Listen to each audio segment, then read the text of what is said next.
আসসালামু আলাইকুম গাইস, আপনাদের জন্য নতুন একটা ভিডিও নিয়ে আসছি। ভিডিওর মেন ইন্টারেস্ট কাহিনী হচ্ছে বাইক রাইড করার সময় যখন মেঘ দেখতে পাই তখন প্রাণটা জোড়ায় যায়। আর অনেক রাইড করছি আমরা কক্সবাজার, টেকনাফ, পরে আলীকদম হইয়া পরে বান্দরবন ঢুকছি। ঢোকার পর খুব খারাপ লাগতেছিল যখন পাহাড়গুলো দেখতেছিলাম, একটু মন ভালো লাগতেছিল, কিন্তু একটা ভালো লাগতেছিল না যখন আমরা পাহাড়ের চূড়ায় উঠি। আমরা এখন আছি এটা হচ্ছে পাহাড়ের একটু চূড়ায়। এখানে আমাদের কান পুরো বন্ধ হয়ে আছে, মোটামুটি হালকা পাতলা শোনা যায়, বেশি শোনা যায় না। আর আমার ফ্রেন্ডদের সেম অবস্থা, ওদের জিজ্ঞাসা করছি যে কিরে তোরা কিছু শুনতে পারোস? ওরা বলে যে না, আমরা কিছু শুনতে পাইতেছি না, একটু নিচে নামলে আমরা শুনতে পাবো। এটা হচ্ছে সর্বোচ্চ উঁচায় আছি আমরা। আর এই যে গরু ছাগলটি যখন আমরা পার হবো, তারপরে আপনার মেঘগুলা, যে সামনে কিন্তু মেঘগুলা দেখা যেতেছে, কারণ আপনাদের দেখাই, এই যে সামনে হালকা হালকা মেঘ দেখা যেতেছে, এটা কিন্তু রোডের উপরে, রোডের মাঝখান দিয়ে যেতেছে। খুবই অসাধারণ একটা ভিউ। এটা আমি জীবনে কোনো দিন ভাবিও নাই যে আমার মেঘের উপরে দিয়ে বাইক রাইড করতে পারবো আমি সুন্দর মতো।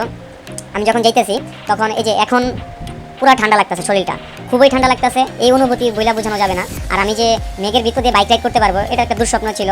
এটা স্বপ্নেও আমি কোনোদিন দেখি নাই, আমার মনে হয় না কোনোদিন আমি এটা ভাবছি এটা নিয়ে।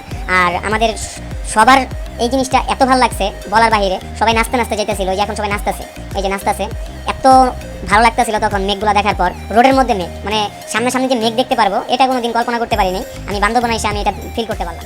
আর আপনারা মেঘের ফিল নেওয়ার জন্য আপনারা বান্দরবন আসুন ঘুরতে। খুবই ভালো একটা জায়গা, খুবই সুন্দর একটা জায়গা, খুবই আনন্দময়ী একটা জায়গা। মনটা ভরে যাবো আপনাদের।